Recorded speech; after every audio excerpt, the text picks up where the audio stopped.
Eu gostaria de compartilhar com você mais uma de nossas histórias, né, que as pessoas às vezes nos enviam. E uma história me chamou muita atenção de um mestre que estava discipulando um rapaz. E na peregrinação dos dois, ele passou por um local e viu uma tapera, uma casa paupérrima, uns meninos magrelos, sabe? Um homem sujo, maltrapilho, uma pobreza, algo muito intenso, sabe? Desanimador, deprimente. E este mestre, então, começa a conversar com o chefe daquela família e perguntar por que uma miséria tão grande, por que as coisas fluíam daquela maneira. E ele disse, olha moço, aqui a situação é muito difícil, a única coisa que nós temos é uma vaquinha e nós sobrevivemos dessa vaca, bebemos o leite dela, um pouco do leite fazemos queijo e um pouco negociamos, então não dá para ter mais nada além disso. A única coisa que temos é essa vaca. Então, depois daquela conversa, ele se despede e ao ir embora, andar uns 500 metros, o mestre vê aquela vaca. Ele conseguiu ver e identificar aquela vaca daquele homem e ele diz a seu discípulo, né, vendo que próximo tinha um precipício, ele diz ao seu discípulo, empurra essa vaquinha.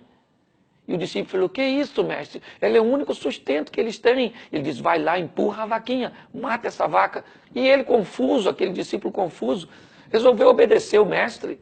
E foi lá, empurrou a vaca, e assim que ele empurrou, o mestre disse, agora vamos correr. E fugiram os dois.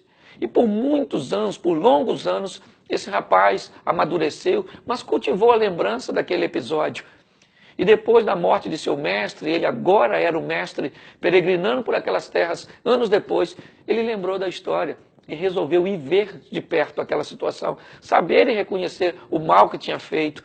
E quando ele chega, no lugar daquela tapera havia uma mansão. Garotos agora crescidos, bem formados, certo? Um homem bem aparentado. E ele lembrou-se que era o mesmo homem, não se tratava de outra família. E ele então começou a conversar com aquele homem. E o homem disse, olha, eu lembro de sua vinda aqui há tantos anos atrás. Mas só que naquele dia algo aconteceu, algo muito desafiador para nós. Sabe, assim que vocês saíram, um acidente aconteceu. A nossa vaquinha escorregou e caiu no precipício. Foi uma coisa terrível.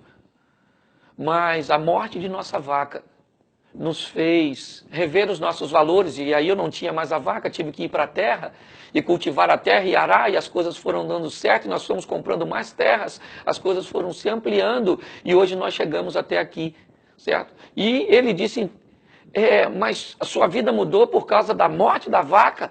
Ele disse, certamente, se não fosse aquela vaca ter morrido, nós estávamos naquela vida até hoje. Talvez para a sua vida mudar, uma vaca tem que morrer, algo tem que morrer, algo que deixa você, mesmo que seja numa condição boa, mas que te deixe estagnado. E o bom pode afastar você do espetacular. Deus quer que você viva coisas grandes com Ele. Que Deus te abençoe. Mate aquilo que precisa hoje, ser morto, e viva com Deus uma grande história. Que Deus te abençoe. Graça e paz.